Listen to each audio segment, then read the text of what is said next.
Back to Impact India. ಇವತ್ತಿನ video start ಮಾಡೋದಕ್ಕೆ ಮುಂಚೆ ನಿಮ್ಮೆಲ್ರಿಗೂ ತುಂಬ ಹೃದಯದ ಧನ್ಯವಾದ ಹೇಳೋಕ್ಕೆ ಇಷ್ಟಪಡ್ತೀವಿ. ಯಾಕಂದರೆ ನಮ್ಮ ಲಾಸ್ಟ್ ವಿಡಿಯೋಗೆ ನಿಮ್ಮೆಲ್ಲರ ಕಡೆಯಿಂದ ತುಂಬ ಒಳ್ಳೆ ರೆಸ್ಪಾನ್ಸ್ ಸಿಕ್ಕಿದೆ. ಎಲ್ಲರೂ ತುಂಬ ಪಾಸಿಟಿವ್ ಮೆಸೇಜಸ್ನ ಕೊಟ್ಟಿದ್ದೀರಾ ಈ ವಿಡಿಯೋ ಬಗ್ಗೆ. ನೀವೆಲ್ರಿಗೂ ತುಂಬ ಇಷ್ಟ ಆಗಿದೆ.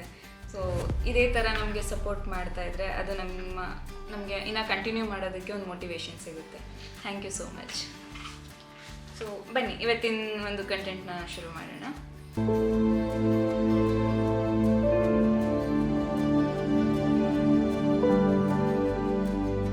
ನಮ್ಮ ಭಾರತದಲ್ಲಿ ಮೊಘಲರಿಗೂ ಮತ್ತು ಬ್ರಿಟಿಷರಿಗೂ ಮುಂಚೆ ಭಾರತವನ್ನು ಒಂದೇ ಛತ್ರದಡಿಯಲ್ಲಿ ಆಳಿದಂಥ ಒಂದು ಸಾಮ್ರಾಜ್ಯ ಇತ್ತು. ಇದು ಭಾರತದ ಇತಿಹಾಸವನ್ನು ತುಂಬ ಬಲವಾಗಿಸಲು ಕಾರಣ ಆಗುತ್ತೆ. ಕ್ರೂರ ಯುದ್ಧಗಳಿಂದ ಹುಟ್ಟಿದರೂ ಧರ್ಮ ಮತ್ತು ಶಾಂತಿಯ ಮೌಲ್ಯವನ್ನು ಸಾರಿದಂಥ ಸಾಮ್ರಾಜ್ಯ ಇದು. ಹಾಗೂ ಭಾರತ ಇತಿಹಾಸದಲ್ಲೇ ಮೊದಲ ಹಾಗೂ ಅತ್ಯಂತ ಶಕ್ತಿಶಾಲಿ ಸಾಮ್ರಾಜ್ಯ ಇದು ಮೌರ್ಯ ಸಾಮ್ರಾಜ್ಯದ ಇತಿಹಾಸ. ಚಂದ್ರಗುಪ್ತರಂಥ ಮಹಾವಿಜಯಿಗಳು ಮತ್ತು ಮಹಾ ಅಶೋಕರಂಥ ರಾಜರಿಗೆ ಗುರುತಿನ ಚಿಹ್ನೆಯಾದ ಒಂದು ಸಾಮ್ರಾಜ್ಯ ಮೌರ್ಯ ಸಾಮ್ರಾಜ್ಯ. ಬನ್ನಿ ಇದರ ಒಂದು ಸ್ಥಾಪನೆ ಬಗ್ಗೆ ತಿಳ್ಕೊಳ್ಳೋಣ. ಕ್ರಿಸ್ತಪೂರ್ವ 4ನೇ ಶತಮಾನದಲ್ಲಿ ಅಲೆಕ್ಸಾಂಡರ್ನ ಆಕ್ರಮಣದ ನಂತರ ನಮ್ಮ ಭಾರತವು ಬಡಿದಾಡಿದ ರಾಜ್ಯಗಳಿಂದ ತುಂಬಿರುತ್ತೆ. ಈ ಸಮಯದಲ್ಲಿ ಚಾಣಕ್ಯನೆಂಬ ಬುದ್ಧಿವಂತನಿರ್ತಾನೆ. ಈ ಚಾಣಕ್ಯನು ನಂದರ ದುರಾಚಾರಗಳನ್ನ ನೋಡಿ ತುಂಬ ರೋಷಗೊಂಡಿರ್ತಾನೆ.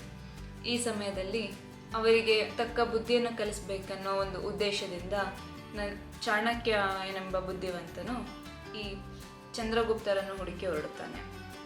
ಚಂದ್ರಗುಪ್ತರಿಗೆ ರಾಜಕೀಯ ಮತ್ತು ಯುದ್ಧ ಕೌಶಲ್ಯಗಳ ತರಬೇತಿಯನ್ನು ನೀಡಿ ಕ್ರಿಸ್ತಪೂರ್ವ 321ರಲ್ಲಿ ನಂದರನ್ನು ಸೋಲಿಸಿ ಪಾಟಲಿಪುತ್ರದಲ್ಲಿ ಮೌರ್ಯ ವಂಶವನ್ನು ಸ್ಥಾಪಿಸುತ್ತಾರೆ. ಬನ್ನಿ ಚಂದ್ರಗುಪ್ತರ ಆಳ್ವಿಕೆ ಬಗ್ಗೆ ತಿಳಿಯೋಣ.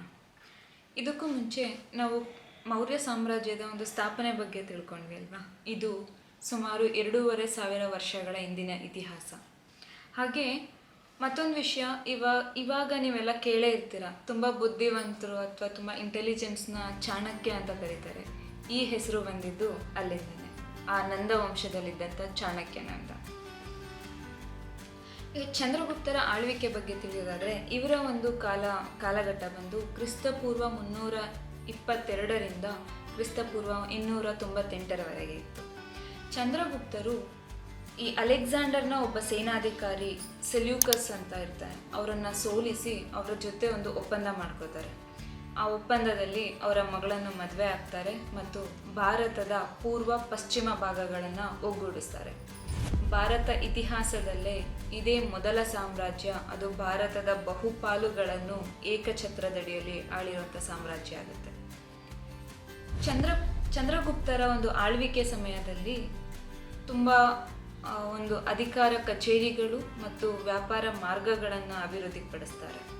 ಹಾಗೂ ಇವರು ಚಂದ್ರಗುಪ್ತರಿಗೆ ಸಮಯ ಹೋಗ್ತಾ ರಾಜ ಸಿಂಹಾಸನದ ಬಗ್ಗೆ ಒಂದು ಆಸಕ್ತಿ ಕುಗ್ಗುತ್ತಾ ಬರುತ್ತೆ. ಮತ್ತು ಕೊನೆಗೆ ಅವರು ಜೈನ ಧರ್ಮವನ್ನು ಹಿಡಿದು ಶ್ರವಣಬೆಳಗೊಳದಲ್ಲಿ ತಪಸ್ಸು ಮಾಡುತ್ತಾ ಅವರ ಕೊನೆ ಗಳಿಗೆಗಳನ್ನು ಕಳೆಯುತ್ತಾರೆ. ಚಂದ್ರಗುಪ್ತರು ತ್ಯಾಗದ ಒಂದು ಪರಮೋಚ್ಚ ಉದಾಹರಣೆಯಾಗ್ತಾರೆ. ಚಂದ್ರಗುಪ್ತರ ನಂತರ ಆ ಸಾಮ್ರಾಜ್ಯದ ಸಾಮ್ರಾಟ ಆಗೋದು ಬಿಂದುಸಾರ. ಅವರು ಚಂದ್ರಗುಪ್ತರ ಮಗ. ಈ ಬಿಂದುಸಾರ ಒಬ್ಬ ಗಂಭೀರ ರಾಜನಾಗಿರ್ತಾನೆ.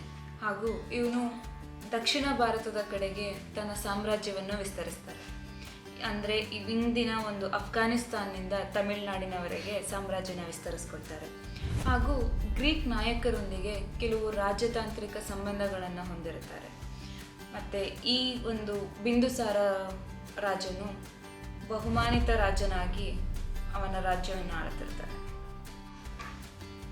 ಮೌರ್ಯ ಸಾಮ್ರಾಜ್ಯದ ಅತ್ಯಂತ ಪ್ರಸಿದ್ಧ ರಾಜ ಅಂದರೆ ಅಶೋಕ ಚಕ್ರವರ್ತಿ. ಅಶೋಕನು ಬಿಂದುಸಾರನ ಮಗ. ಇವರ ಒಂದು ಆಳ್ವಿಕೆಯ ಕಾಲಘಟ್ಟ ಬಂದು ಕ್ರಿಸ್ತಪೂರ್ವ 268ರಿಂದ 232ರವರೆಗೆ ಇರುತ್ತೆ. ಅಶೋಕನು ಒಂದು ಹುಟ್ಟುತ್ತಾ ಒಬ್ಬ ಕ್ರೂರ ಯೋಧನಾಗಿರ್ತಾನೆ. ನಂತರ ಕಳಿಂಗ ಯುದ್ಧವು ಅವನ ಜೀವನವನ್ನೇ ಬದಲಾಗಿಸುತ್ತದೆ. ಅಶೋಕನು ತನ್ನ ಸಾಮ್ರಾಜ್ಯ ವಿಸ್ತರಣೆಗಾಗಿ ಪಶ್ಚಿಮದ ಕಳಿಂಗ ಯುದ್ಧವನ್ನು ಆರಂಭಿಸ್ತಾರೆ. ಈ ಯುದ್ಧದಲ್ಲಿ ತುಂಬ ಜನರು ಸಾಯ್ತಾರೆ ಹಾಗೂ ತುಂಬ ಅಹಿಂಸೆಗಳು ನಡೆಯುತ್ತೆ. ಈ ಯುದ್ಧದ ಹಿಂಸೆಯ ದೃಶ್ಯಗಳು ಅವ್ರನ್ನ ತೀವ್ರವಾಗಿ ಕಾಡ್ತಾ ಇರುತ್ತೆ. ಸಾವಿರಾರು ಜನರ ಜೀವ ಹಾಳಾದ ನಂತರ ಅಶೋಕನು ಬದಲಾಗ್ತಾನೆ. ಈ ಬದಲಾದ ಅಶೋಕನು ಯುದ್ಧವನ್ನು ತ್ಯಜಿಸಿ ಬೌದ್ಧ ಧರ್ಮವನ್ನು ಸ್ವೀಕರಿಸ್ತಾನೆ. ಧರ್ಮದ ಪರಿಕಲ್ಪನೆಯಾದಂಥ ದಯೆ, ಸಹಾನುಭೂತಿ ಮತ್ತು ಸತ್ಯವನ್ನು ಜಗತ್ತಿಗೆ ಸಾರುತ್ತಾರೆ. ಅಶೋಕರು ಕೆಲವು ಸನ್ಯಾಸಿಗಳನ್ನು ಶ್ರೀಲಂಕಾ, ಈಜಿಪ್ಟ್, ಗ್ರೀಸ್ ಮತ್ತು ನೇಪಾಳಗಳಿಗೆ ಕಳಿಸಿ ಬೌದ್ಧ ಧರ್ಮವನ್ನು ಜಗತ್ತಿಗೆ ಹರಡುವ ಪ್ರಯತ್ನ ಮಾಡ್ತಾರೆ. ಮತ್ತು ಅಶೋಕನು ಆಸ್ಪತ್ರೆಗಳು, ರಸ್ತೆ ತಂಗುದಾಣಗಳನ್ನು ನಿರ್ಮಿಸ್ತಾರೆ ಹಾಗೂ ಹಿಂಸೆಯನ್ನು ನಿಷೇಧಿಸ್ತಾರೆ.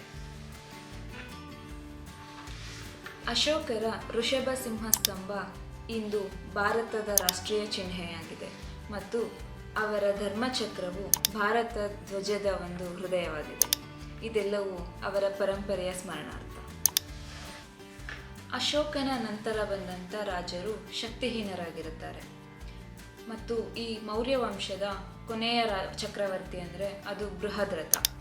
ಕ್ರಿಸ್ತಪೂರ್ವ 185ರಲ್ಲಿ ಅಂದಿನ ಸೈನ್ಯಾಧಿಕಾರಿಯಾಗಿದ್ದಂತಹ ಪುಷ್ಯಮಿತ್ರ ಶುಂಗನು ಬೃಹದ್ರಥನನ್ನು ಕೊಂದು ನವಶುಂಗ ವಂಶವನ್ನು ಸ್ಥಾಪಿಸುತ್ತಾರೆ. ಈ ಮೂಲಕ ಮೌರ್ಯ ಸಾಮ್ರಾಜ್ಯವು ಅಂತ್ಯಗೊಳ್ಳುತ್ತದೆ. ಮೌರ್ಯರ ಇತಿಹಾಸದ ಒಂದು ಇಂಪ್ಯಾಕ್ಟ್ ನಮ್ಮ ಭಾರತದ ಮೇಲೆ ತುಂಬಾ ಇದೆ. ಮೌರ್ಯರು ಭಾರತಕ್ಕೆ ಬರೀ ಶಕ್ತಿಯನ್ನಷ್ಟೇ ಅಲ್ಲ, ಒಂದು ಧರ್ಮ ಪಾಲನೆಯ ರಾಜ್ಯತಂತ್ರ, ವ್ಯವಸ್ಥಿತ ಆಡಳಿತ ಮತ್ತು ಅಹಿಂಸಾತ್ಮಕ ರಾಜಕಾರಣವನ್ನು ಹೇಳ್ಕೊಟ್ಟೋಗ್ತಾರೆ. ಹಾಗೆ ಮೌರ್ಯರು ಬರೀ ಶಕ್ತಿಯಿಂದಷ್ಟೇ ಅಲ್ಲ, ಧರ್ಮದಿಂದ ಭಾರತವನ್ನು ಒಗ್ಗೂಡಿಸಿದ ಒಂದು ಮಾದರಿಯಾಗ್ತಾರೆ. ಅವರ ಚಿಹ್ನೆಗಳು, ಸಿದ್ಧಾಂತಗಳು ಮತ್ತು ಅಶೋಕನ ಮೌಲ್ಯಗಳು ಇಂದಿಗೂ ಸಹ ಜೀವಂತವಾಗಿವೆ.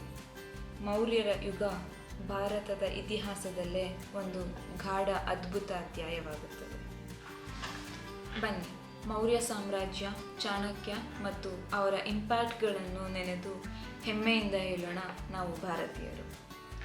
ಈಗ ನಾವು ತರ್ತಾ ಇರೋಂಥ ಕಂಟೆಂಟ್ಗಳು ನಿಮಗೆ ಇಷ್ಟ ಆಗ್ತಾ ಇದ್ದರೆ ದಯವಿಟ್ಟು ಲೈಕ್ ಮಾಡಿ, ಸಬ್ಸ್ಕ್ರೈಬ್ ಮಾಡಿ ಹಾಗೂ ನಿಮ್ಮ ಫ್ರೆಂಡ್ಸ್ ಜೊತೆ ಶೇರ್ ಮಾಡಿ. ಧನ್ಯವಾದ.